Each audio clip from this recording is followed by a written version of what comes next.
West Coast Cookbook and Speakeasy with Chef Justice Putnam.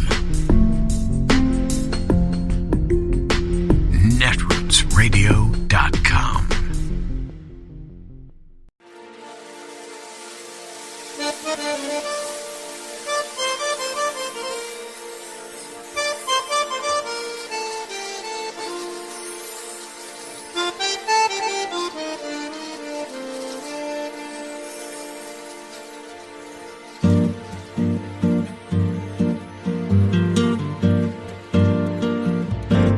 Je voudrais du soleil vert, des dentelles et des théâtres, des photos de bord de mer, dans mon jardin d'hiver. Je voudrais de la lumière, comme en Nouvelle-Angleterre. Je veux changer d'atmosphère, dans mon jardin d'hiver. Ma fleur sous la pluie de novembre, tes mains qui courent, je n'en peux plus de t'attendre. Les années passent, il est loin, là je tombe. Nul ne peut nous entendre. Je voudrais du Fred Astaire, revoir un latte Goët. Good evening from New York. I'm Chris Hayes. No one can straddle the central divide in American political life right now. On one side, we have an authoritarian cult led by the ex-president intent on undoing American democracy. Quite open about that fact. And on the other, a broad popular front, a coalition of people ranging the ideological spectrum from leftist scholar Noam Chomsky to Republican Congresswoman Liz Cheney, who are invested in defending American democracy, the right of a free people to choose their leaders. For over a year, Mike Pence has refused to pick a side between these two opposing forces. Yes, he opted not to overturn the election on January 6th, but he also never came out publicly and rebuked Trump until last week. President Trump is wrong. I had no right to overturn the election. The presidency belongs to the American people and the American people alone. And frankly, there is no idea more un-American than the notion that any one person could choose the American president. Under the Constitution, I had no right to change the outcome of our election. That's correct. Mike Pence is right. I mean, plainly right. Yes, it took him over a year to muster the guts to say that, and he's not really a hero quite in this story. But Pence actually saying that is not nothing. In fact, it's exactly what we need. And so now the choice between American democracy and being pro-coup will come for everyone as much as people may try to avoid it. And some Republicans are definitely trying to avoid it, like Republican Governor Ron DeSantis of Florida. Now, DeSantis clearly wants to run for president. Everyone knows it. He may even challenge Donald Trump in a primary. There's been some scuttlebutt to that effect. He's refused to rule it out, unlike some other folks. And yesterday, a reporter asked him, simple, direct question, to choose a side. Who's right? Either Trump or Mike Pence. But DeSantis just refused to answer the question. I'm not.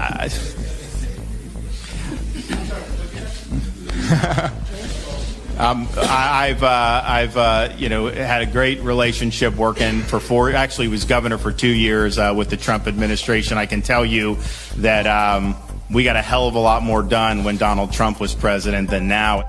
Sorry, not good enough. Nope, not going to do that forever. The question is, should the free people of our democratic society be able to choose their own leaders, or should one individual choose it for them against their will? Should we have a democracy or authoritarian government? Can't hand wave it away. Everyone is going to have to answer that question. Are you for or against American democracy?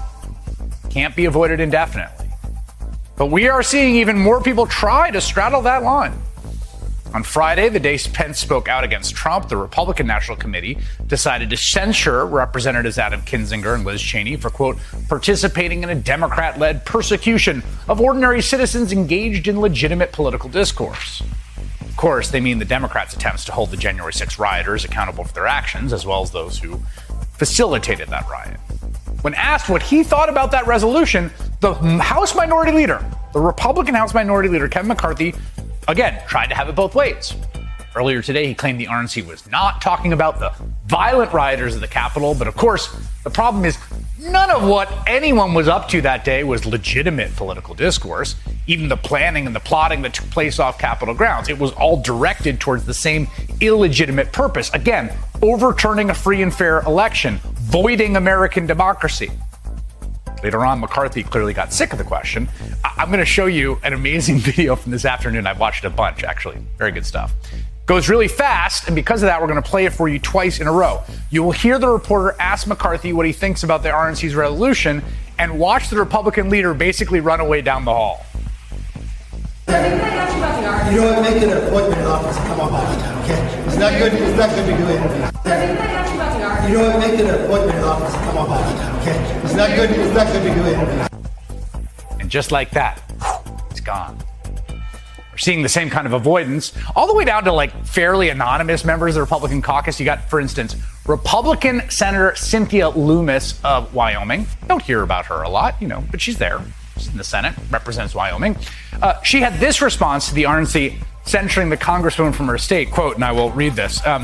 I think it was an interesting approach to have a novel approach, to have a national Republican committee take a position like that. So this is not a support or oppose, that is just an observation. I thought that was novel and unique. Honestly, that is an all-time great cowardly politician quote. It was new. I've seen more than a few in my day, and that is up there. The question's not going to go away. Not good enough. Not going to get away with that. I'm sorry. You can say that all you want, Ron DeSantis, Kevin McCarthy. You can sprint down the hallways and tell them to sign up for an appointment. Cynthia Lummis, you could just note that things are novel and interesting, but the question has to be answered. Do you believe in American democracy or not?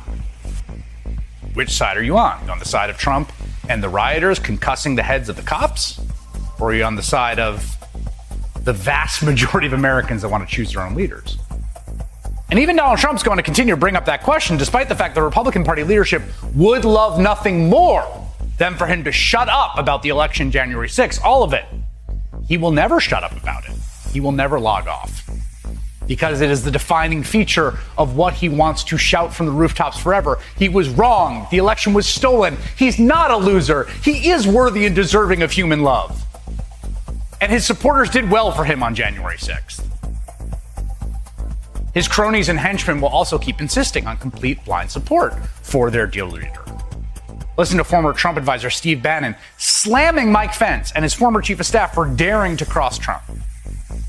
Pence, you're gonna carry this thing eventually to your grave, okay? Because it is a mark of shame, and you are a stone-cold coward.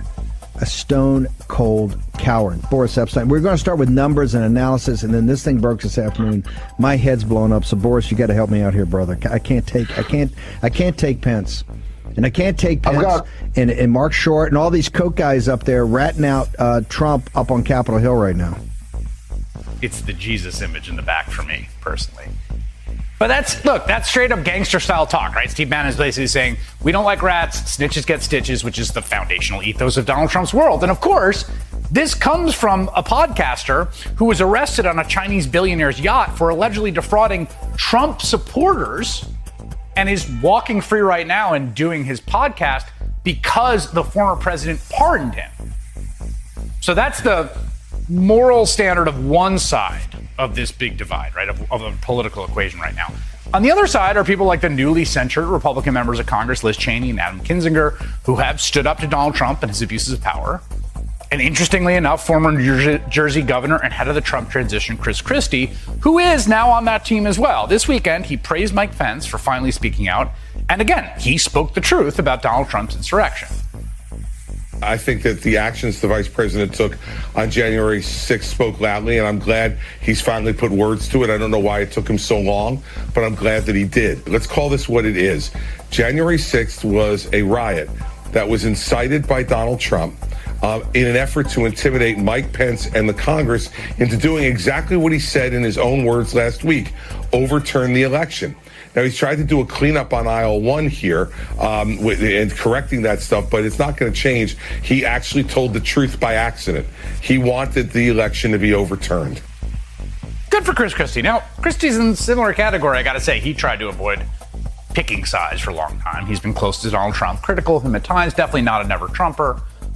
Ultimately, though, Chris Christie seems to have realized what Mike Pence did, albeit belatedly, that you have to pick a side. And if you have aspirations to be president or lead the Republican Party, it can't really be Trump's side for both practical and moral reasons, although more practically, honestly. Practically, you just cannot out-Trump Trump. No one can be more sociopathic than him. That's his comparative advantage. I mean, just yesterday, the Associated Press reported that at one point on January 6th, Trump was confused why staffers weren't as excited as he was watching the unrest unfold. So he's sitting there wondering, why isn't everyone else psyched about the violent riot I incited? Guys, look, you can't fake that kind of thing, okay? So that lane is taken. The question is, do other Republicans understand that even if they are reluctant, they have to join the popular front if they want to preserve American democracy, which I'd like to think they feel they have some stake in? To his credit, I think Mike Pence has signaled that he does understand, somewhat grudgingly, belatedly. Chris Christie has, and today, even Senate Minority Leader Mitch McConnell has made it clear he is not on the side of the authoritarian cult.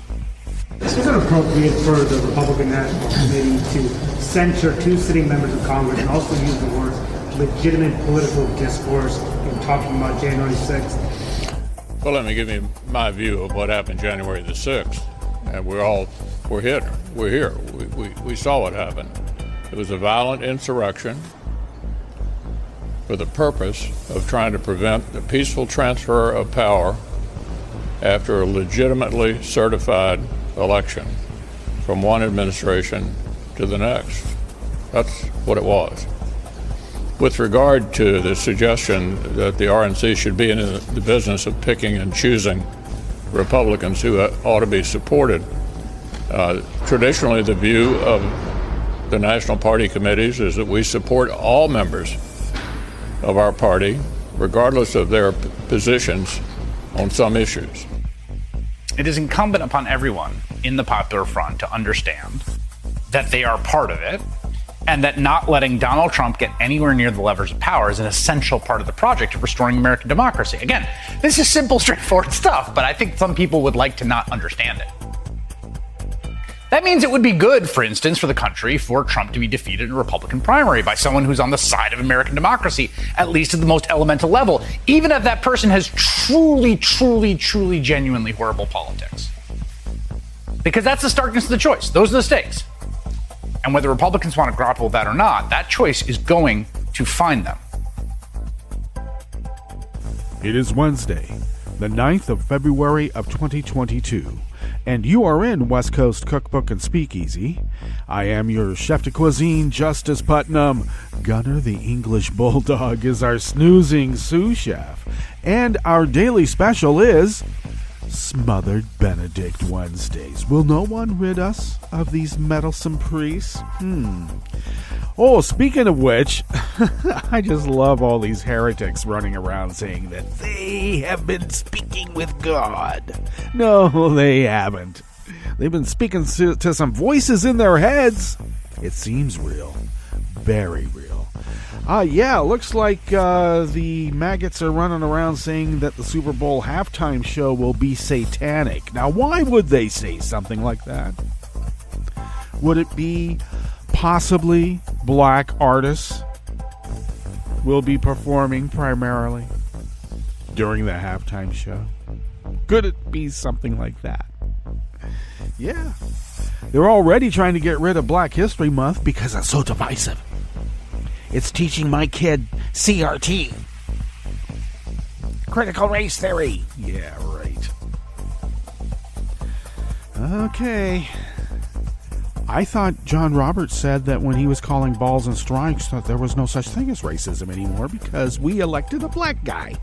Well, we elected him twice and the racism got worse. Just like everybody said it wouldn't happen because we wouldn't keep racism in check. Oh, let's coddle them. Let's name some military bases after the traitor generals. Yes, let's build monuments to them. And then arrest anyone who tries to legally remove them. We must coddle them. And look what happened. The most whiny bunch of just grievance monsters that's probably walked on the face of the earth.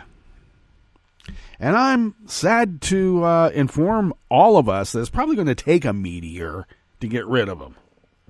Because it's certainly not happening by attrition. You know, I look at a lot of these photographs from back in the civil rights movement, and you got all these like white people just going like mad, frothing, spittle-flecked crazy because some black people are going to drink out of a water fountain, sit at a lunch counter, go to school. And I look at some of their kids along with them, and you know what? They're us. They're our age now. So, it looks like some of us of our generation have raised some monsters too.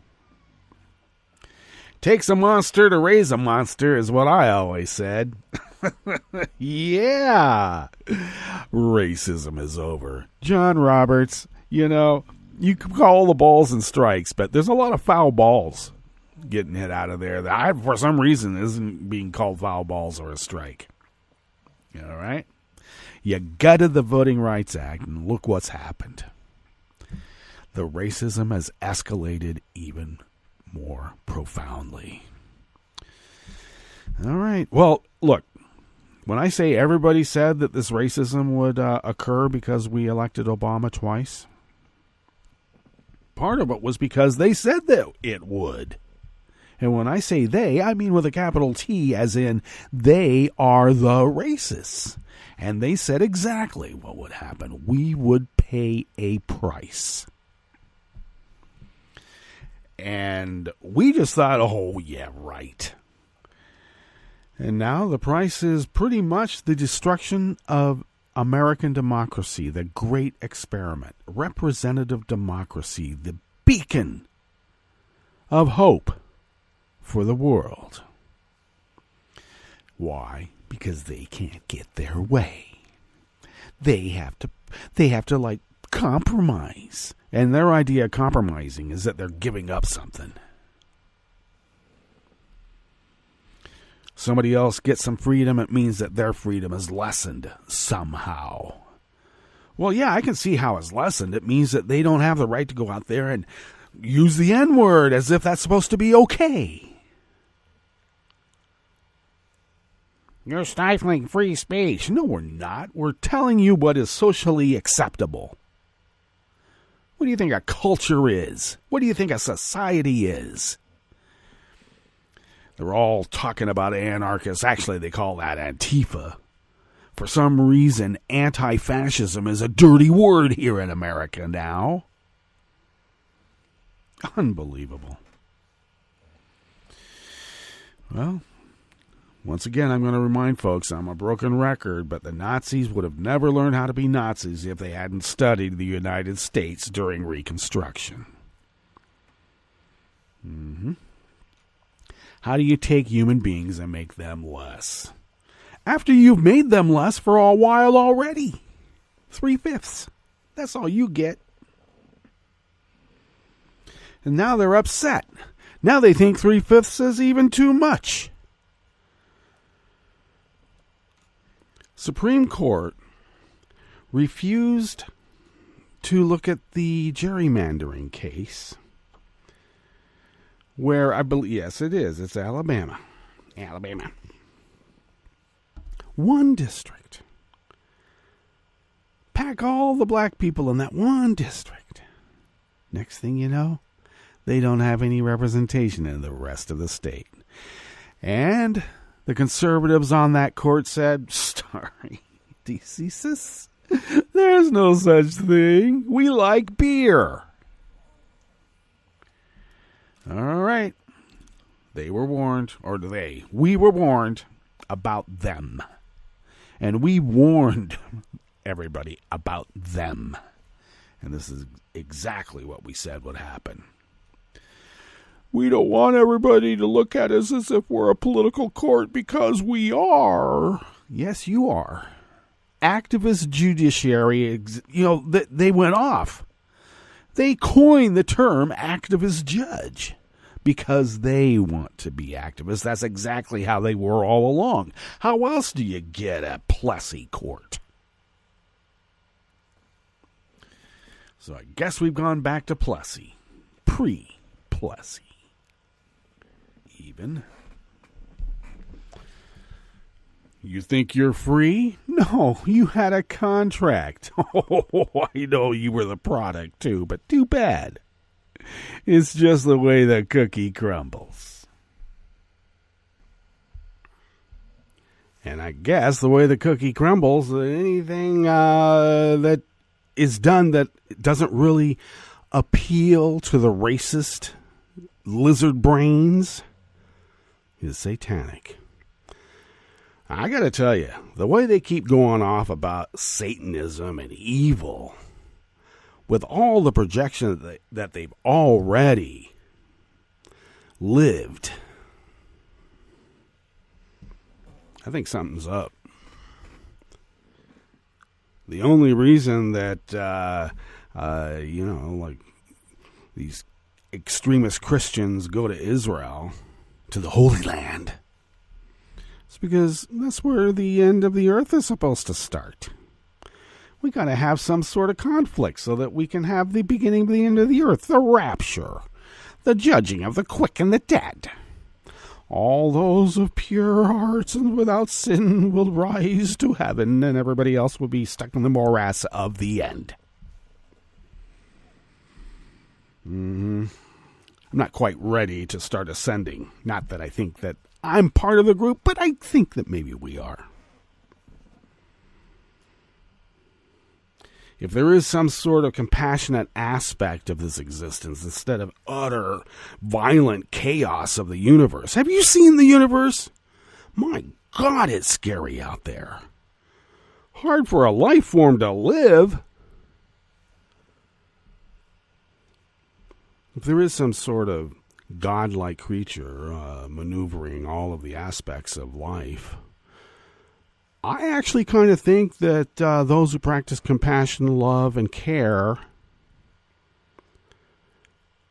might, get judged as, okay, you get to ascend to the lofty climbs in this cloud-filled heaven.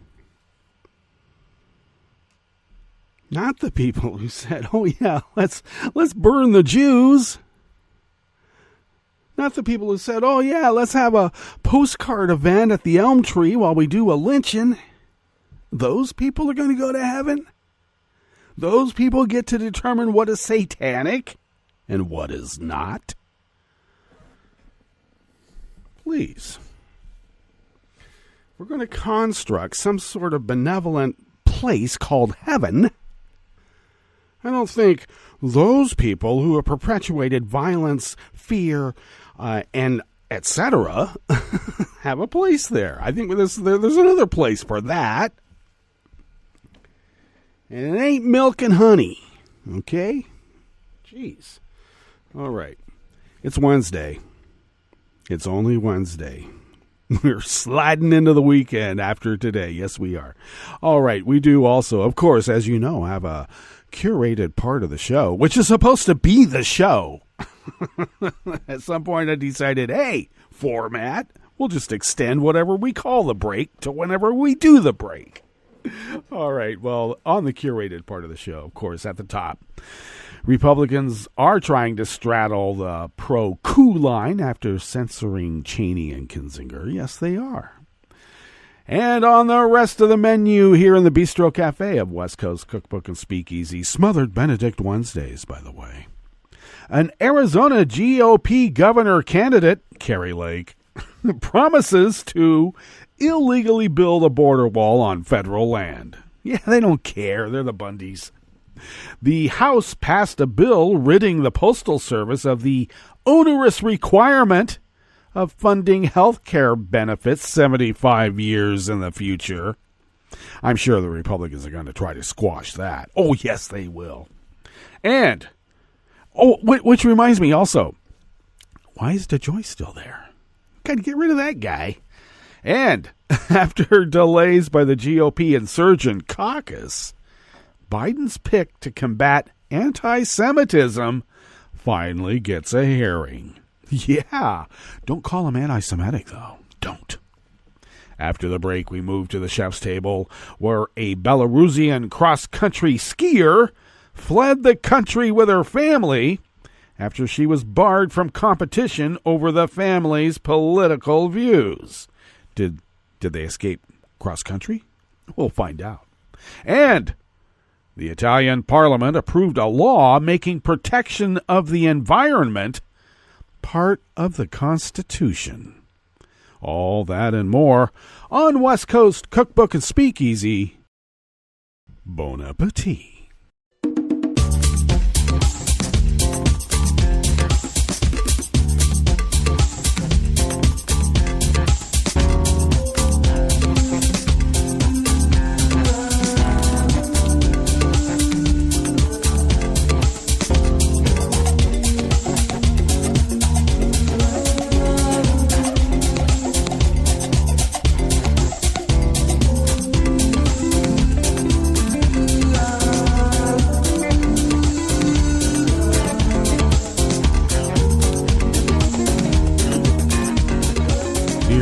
Bottom of our homepage at netrootsradio.com. To the right of the page is the chat room link, and the chat room is monitored by Kelly Lincoln. Thank you, Kelly. I know you're quite busy. Thank you for doing everything that you've been doing.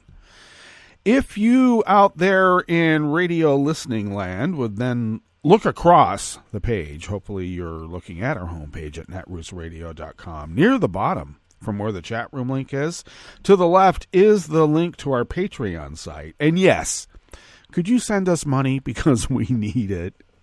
If you could afford an espresso-type coffee drink, and if you could afford to send those funds to us once a month by becoming a recurring Patreon of Netroots Radio, it really would help us. And thank you for those of you who have been so generous for many, many years here at Netroots Radio. It has been so helpful. The bills keep going up. And we're not becoming a financial powerhouse. That's not what we were endeavoring to do when we began this little concern called Netroots Radio almost 11 years ago. No, we became a powerhouse of resistance because that was what our intention was. And if we could get a little help paying our bills while we do it, it helps us fulfill our civic duty, and thank you for helping us fulfill our civic duty as the founders originally intended, oh so many years ago. And thank you to those of you who might consider being generous in the future, because, yeah, send us money. We need it. If you would like to follow Netroots Radio on Twitter, you can do so at Netroots Radio. Thanks, Tom, for taking care of that. I know you're quite busy as well. Thank you. If you would follow me on Twitter, I post the show notes and links diary on Daily Codes about 10 minutes before showtime, and they get that linked up on Twitter at Justice Putnam, and also other social media platforms. So the show notes and links is, of course, where the real reportage is, and that's where you want to find out what the real reportage is. Go to the show notes and links. You can also follow the show on Twitter at Cookbook West and pick up podcasts by way of Spreaker, Stitcher, TuneIn, iHeart, YouTube, iTunes. And also the deep archive of Netroots Radio shows can be found at the Internet Archive, archive.org. Netroots Radio. You just put that in, you'll find us. And I will remind folks, the links are in various spots. We'll get it on the homepage when we update the homepage, which will be happening quite soon because, it's still the beginning of the year. Come on. Okay, this first offering here in the Bistro Cafe of West Coast Cookbook and Speakeasy is by Nick Vachon out of the American Independent. Carrie Lake a former news anchor for Phoenix Fox affiliate KSAZ-TV, who is now the front runner on the Republican primary race for Arizona governor, has promised to complete Trump's wall on the U.S.-Mexico border by illegally building on federal land. On February 4th, Lake shared a video on Twitter of comments she made on right-wing journalist Tim Pool's Timcast podcast on December 3rd and tweeted, "The feds have abandoned us. When I'm governor, we'll finish them all ourselves in defiance of them. Is Joe Biden going to send officials in to arrest a sitting governor? Try me." Wow. These people are just so aggressive. On the show, Lake had said, "We need to build the wall. First of all, we need to sue the federal government for failing to protect us." From what? And while the lawsuit is working its way through the system, let's not go down and start building, or let's go down and start building the wall. We have many miles of Arizona state land we could be building it on, and let's finish these little gaps. They're coming through a funnel where there's a gap in the president's wall, and it is on federal land, but let's build the wall anyway. What's Joe Biden going to do? Arrest a sitting governor? Wow. Talk about lawless among the law and order crowd. I keep telling you, they make up the laws, and you better follow their orders. You better. In an interview with former Trump press secretary and Newsmax host Sean Spicer on January 3rd, Lake announced a plan that she said intended to give to current term-limited Arizona Republican Governor Doug Ducey for dealing with the border, telling Spicer, "We have 18 to 20 miles, roughly, of President Trump's wall to be built. We can do it.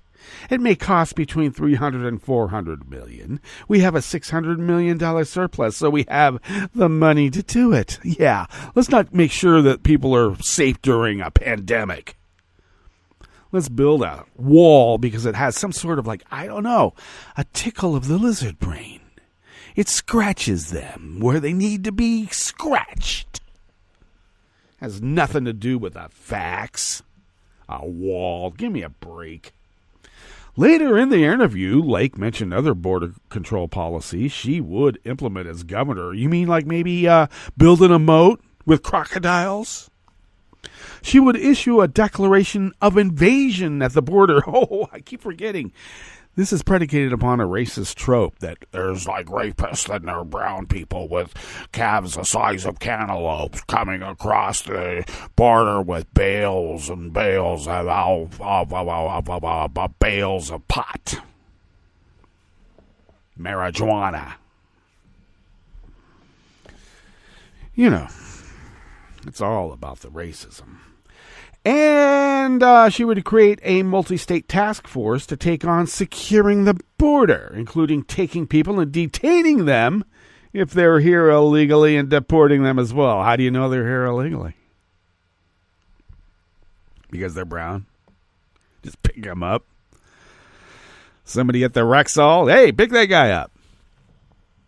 Legal scholars agree that immigration enforcement is carried out by the federal government, not by the states. In her immigration and border plan, Defend Arizona, we will do what Washington will not. Lake says that she will ask the legislature to prioritize legislation that, quote, redefines the statutory definition of abandoned federal property. Millions of dollars of border bollards are currently rusting in the dirt near Guadalupe Canyon. If Washington is intent to abandon equipment capable of protecting Arizonans to go unused inside our own state, we will make every effort to seize it and use it ourselves, she said. Republican lawmakers in Arizona, along with former Trump administration acting Homeland Security Deputy Secretary Ken Cuccinelli, called on Ducey in January to declare an invasion, which they claim would allow him to circumvent the U.S. Constitution's prohibition against states waging war unless actually invaded. and use the National Guard and law enforcement to counter the so-called invasion. Cuccinelli wrote in a policy brief published by the right-wing Center for Renewing America, the reality is that the federal government refuses to faithfully execute its own laws. Then the states have no recourse but to interpose themselves between the federal government and the people they have sworn to protect in order to achieve deterrence and the removal of illegal aliens. Oh, yeah, they don't have any constitutional guarantees. They're not really humans now, are they? Well, Lake has raised $1.4 million in 2021. She is behind in the fundraising race. Primary opponent Karen Taylor Robeson, a developer and former member of the Arizona Board of Regents, has a $3.7 million war chest, about half of which Robeson donated to her own campaign. And Arizona Secretary of State Katie Hobbs, the Democratic frontrunner for her party's nomination, raised $2.9 million in 2021.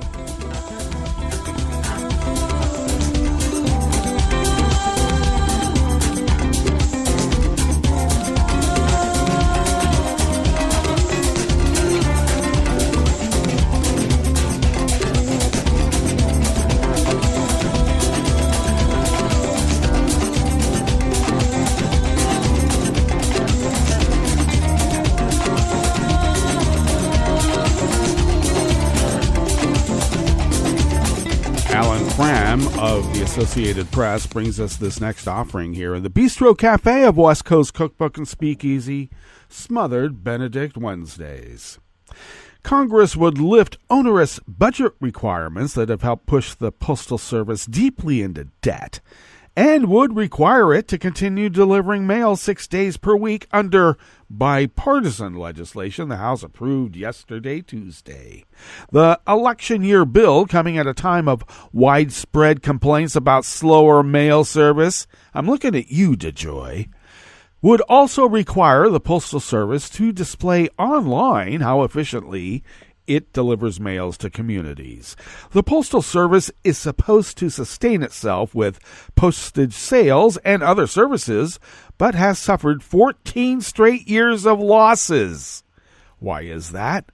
Well, we must remind ourselves of this funding, health benefits, and other compensation 75 years into the future for employees who have not yet been born. Yes, that was put in during Bushco.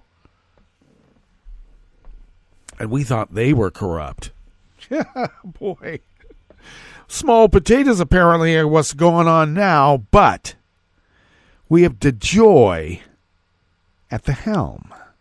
And for some reason we can't get rid of him, even though the makeup of the board has been changed. Back to the article at hand. So the reasons include growing workers' compensation and benefit costs, plus steady declines in mail volume, even as it delivers 1 million additional locations every year. Postal Service officials have said without congressional action, it would run out of cash by 2024, a frequent warning from the service. It is estimated it will lose $160 billion over the coming decade. Those pressures have brought the two parties together for a measure aimed at helping the Postal Service, its employees, businesses that use it, and disgruntled voters who rely on it for delivery of prescription drugs, checks, and other packages. DeJoy did this on purpose. All of these delays that we talked about that would impact exactly what was listed here, prescriptions, checks, and other packages like mail ballots, would be delayed.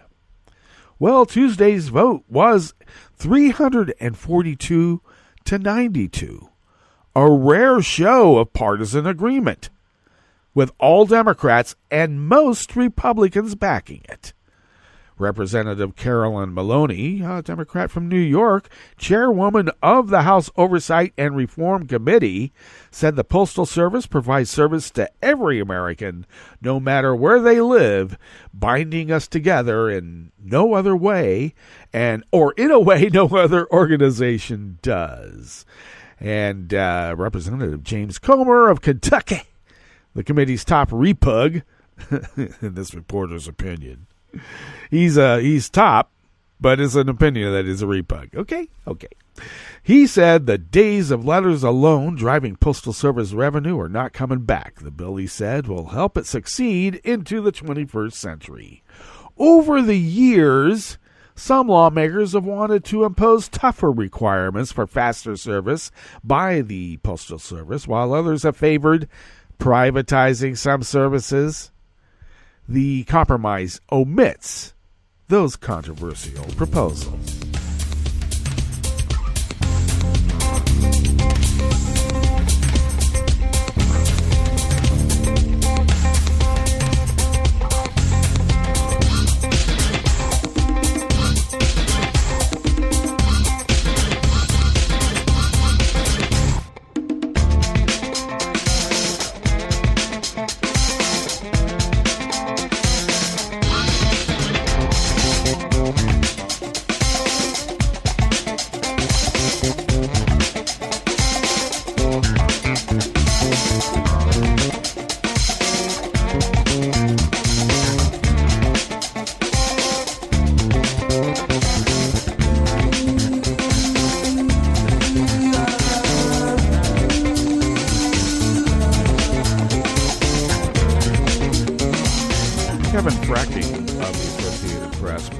This final offering here in the Bistro Cafe of West Coast Cookbook and Speakeasy.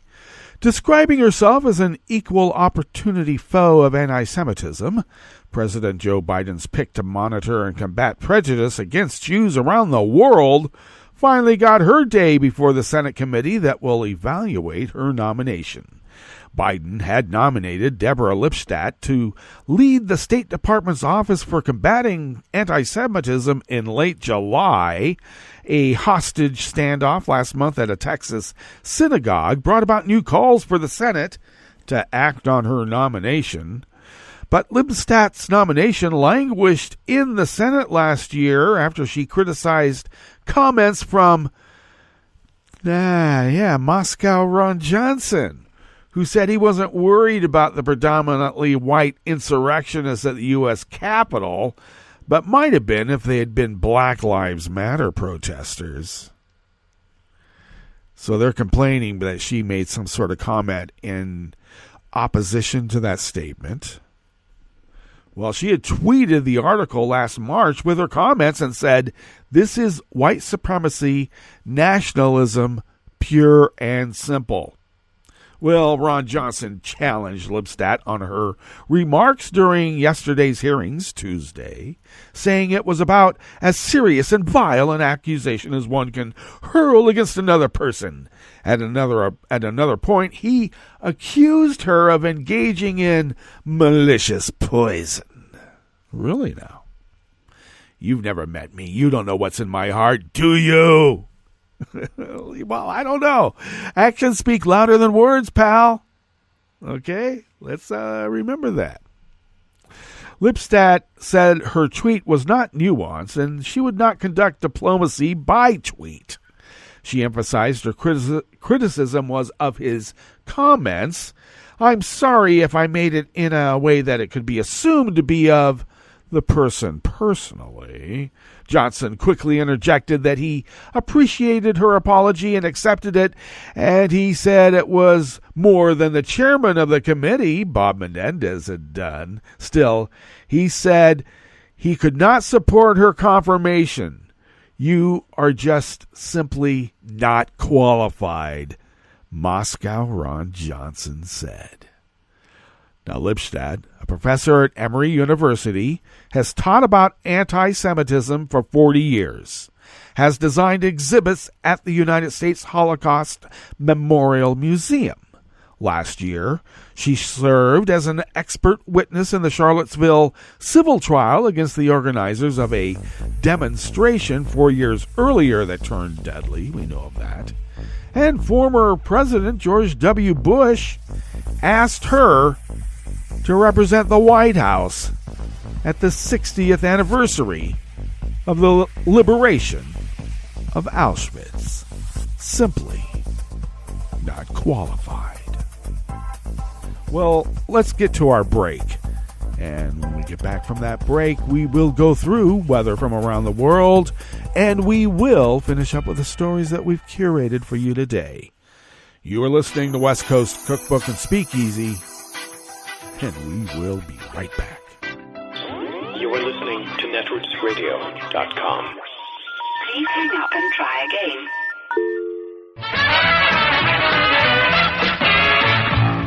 From a point at sea to the circles of your mind, a new force is at work for planetary transformation. New radio for a new Earth.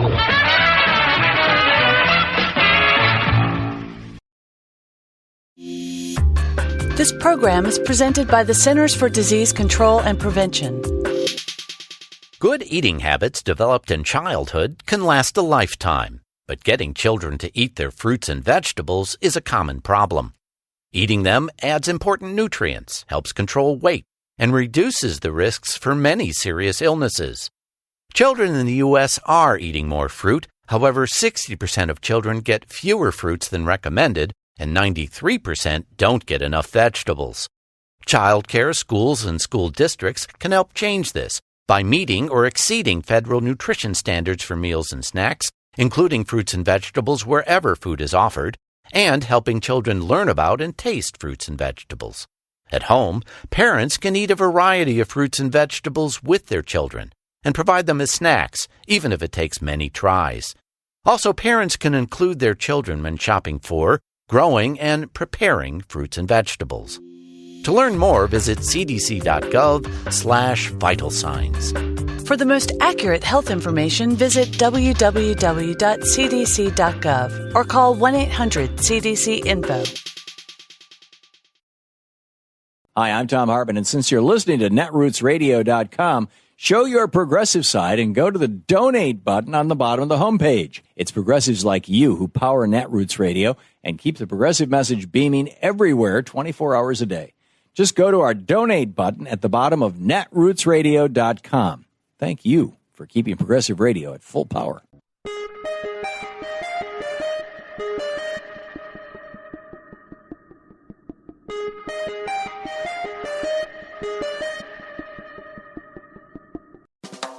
Welcome to 60 Second Civics, the daily podcast of the Center for Civic Education. I'm Mark Gage. Slavery was introduced to the British North American colonies in 1619, with the arrival in Virginia of about 20 African captives from what is now Angola. However, by 1619, more than 1 million enslaved Africans had been brought to the New World. The Spanish also brought many enslaved people to the land that would eventually become the United States, notably to Florida, and slavery eventually was practiced in every American colony. More than 10 million Africans survived the miserable journey to the New World, and more than 250,000 would eventually be taken to the United States. Slavery would continue until the ratification of the 13th Amendment on December 6, 1865. That's all for today's podcast, 60 Second Civics, where civic education only takes a minute.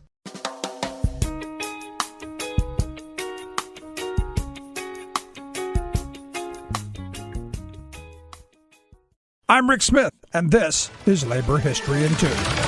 On this day in labor history, the year was 2000. Members of the Society of Professional Engineering Employees in Aerospace, or SPEA, went on strike against Boeing.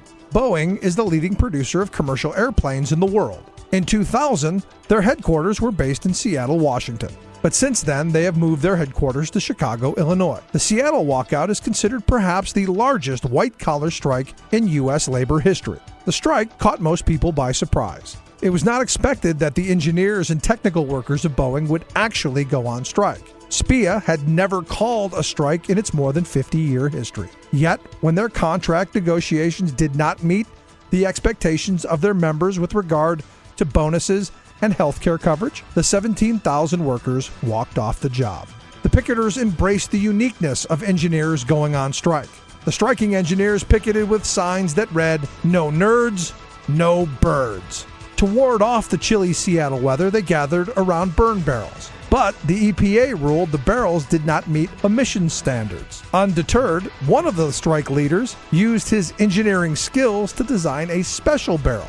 Its smoke stovepipe stood up to EPA standards. The barrel has been used at many other strikes since. After 40 days, the strikers won almost all of their demands. AFL-CIO President Richard Trumka declared, "I've got to tell you, brothers and sisters, you've earned the admiration, the respect, and the appreciation of the entire labor movement from all 40 million of us. The ingenuity of the engineers demonstrated that labor solidarity was not only something for blue-collar workers." Labor History in 2 brought to you by the Illinois Labor History Society and The Rick Smith Show.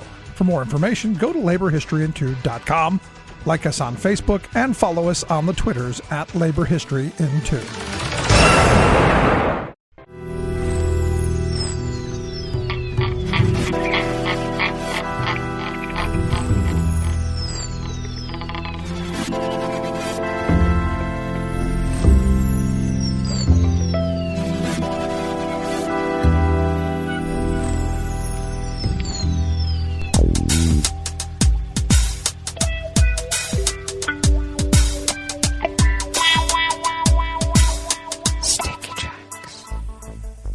Thank you for accompanying us here to the chef's table at West Coast Cookbook and Speakeasy Smothered Benedict Wednesdays. We always begin, weather from around the world, along the banks of the Rogue River, in the Rogue River Valley of Southern Oregon on the west coast of the continental United States of America, where it is currently 31 degrees Fahrenheit under sunny skies. And it looks like winds will be light and variable with highs bumping around 67 to 68. Some clouds overnight with lows in the mid to upper 30s. Mostly sunny tomorrow with highs near 70. Winds remaining light and variable. Looks like we may have some rain on Sunday and Monday. Well.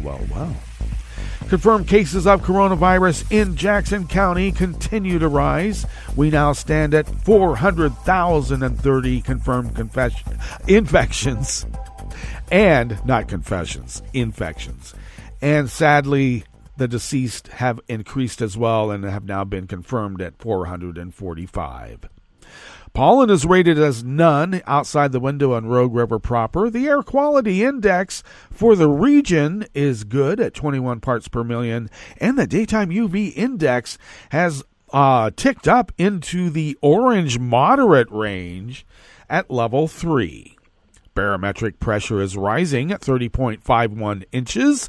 Visibility is up to 9 miles, and relative humidity is at 88%. Weather from around the world is brought to you by a crowd of crowdsourced weather stations that are crowdsources from around the world. London is 55 and cloudy. Paris is 55 and sunny.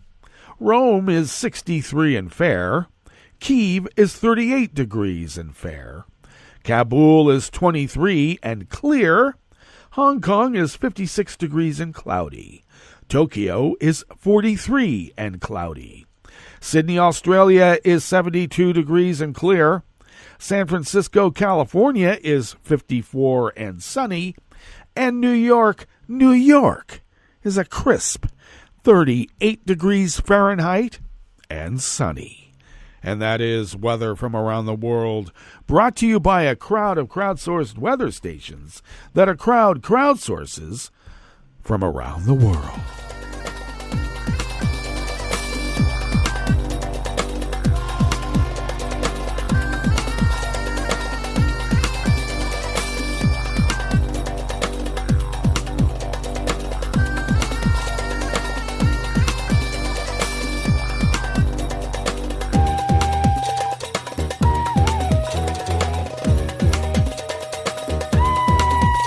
Gabrielle Tetrol-Farber of Reuters brings us this first amuse-bouche here at the chef's table at West Coast Cookbook and Speakeasy.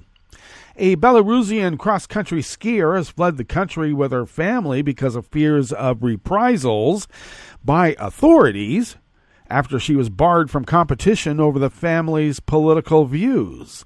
Daria Dolodovich and her family are now in Poland, where she hopes to continue training. Sergei Dolodovich, her father, a 7-time Olympian cross-country skier who also coaches his daughter, told Reuters in an interview by video call with his daughter on Tuesday. Reuters reported last month that 17-year-old Daria was barred from competing for what Sergei and his daughter believe were his participation in street protests against the 2020 re-election of Belarusian President Alexander Lukashenko that opponents said was fraudulent. And of course, Lukashenko has denied rigging the vote as he's done for, a couple of decades. Daria has been stripped of her right to take part in competitions, he said. I don't see the possibility of her continuing her career in Belarus. We could be accused of staging a demonstration and shouting opposition slogans, then just be sent to prison, he said. 3 months ago, I couldn't have imagined, even in a nightmare, that I would be leaving my country. The Dolovich's family's departure comes a few days into the Beijing Winter Olympics, where Belarusian national team is under scrutiny following the defection of sprinter Kristina Tamaskokaya at the Tokyo Games last year.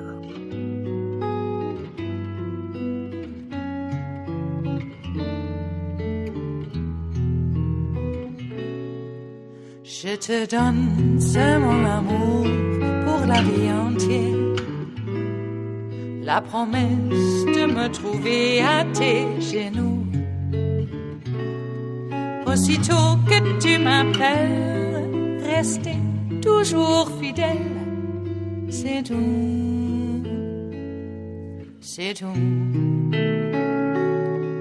Je te donne tous mes printemps, mes étés de mer. Mes automnes, quand les feuilles tombent partout. Si ce n'est pas une bonne affaire, je te donne tous mes hivers. Angelo Amonte and Gavin Jones of Reuters brings us this final amuse-bouche here at the Chef's Table at West Coast Cookbook and Speakeasy. Italian politicians and activists praised a new law building protection of the environment into the Constitution, but said action needed to be taken to ensure that the country benefited. Italy is famed for its natural beauty, but environmentalists say it does little to protect jewels such as the Venice Lagoon or thousands of kilometers of Mediterranean coastline. The constitutional law, approved by Parliament, says the state must safeguard the environment, biodiversity, and the ecosystem, also in the interest of future generations. It said any private economic initiative must not damage health or the environment. Italy's constitution, effective since 1948, sets out broad principles, but these are not always reflected in legislation and day-to-day policy. For example, in 2012, Italy made the need to balance the state budget part of the Constitution, but since then it has never achieved a balanced budget. Similarly, Article 11 of the Constitution states that Italy rejects war as a means of resolving international controversies, but this has not prevented Rome from participating directly or indirectly in a number of armed conflicts. If a lower court believes legislation flouts the Constitution, it can appeal to the Constitutional Court, launching what is normally a slow, drawn-out process. Transport and Infrastructure Minister Enrico Giovanni called the new constitutional law a strong and symbolic act, but said the principles established now needed collective and individual actions consistent with those principles. The Italian branch of the World Wildlife Fund said it now expected Parliament to adapt existing legislation on environmental issues. Finally, environment protection has become a fundamental principle of the Republic, which future legislation must be inspired by and past legislation adapted to. Italian WWF President Donatella Bianchi said in a statement. Well, that brings us to the end of our broadcast period for the day, but you do know Netroots Radio broadcasts on, and we're going to meet up tomorrow for Metro Shrimp and Grits Thursdays.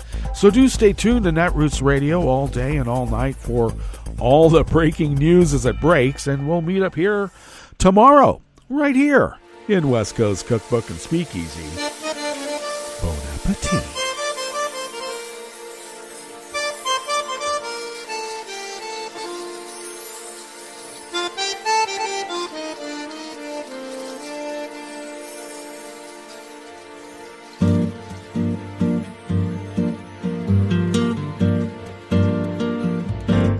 Je voudrais du soleil vert, des dentelles et des théières, des photos de bord de mer, dans mon jardin d'hiver. Je voudrais de la lumière, comme en Nouvelle-Angleterre.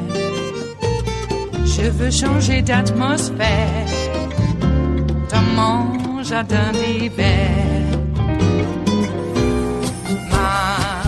À fleurs, sous la pluie de novembre, tes mains qui courent, je n'en peux plus de t'attendre. Les années passent, il est loin, là je tombe. Nul ne peut nous entendre.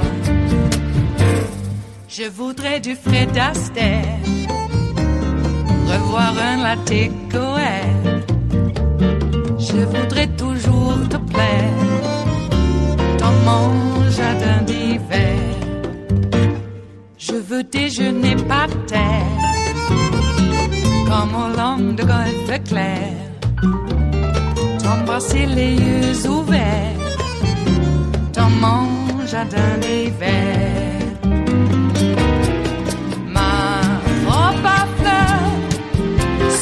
Pluie de novembre, tes mains qui courent, je n'en peux plus de t'attendre. Les années passent, il est loin, là je tombe. Nul ne peut nous entendre. Ba-da-da-dum-di-da-dum. Ba-da-da-dum-di-da-dum. Ba-da-da-dum-di-da-dum. Dans mon jardin d'hiver. Ba-da-da-dum-di-da-dum. Ba-da-da-dum-di-da-dum. Ba-da-da-dum-di-da-dum. Dans mon jardin d'hiver. Dans mon jardin d'hiver. Dans mon jardin d'hiver.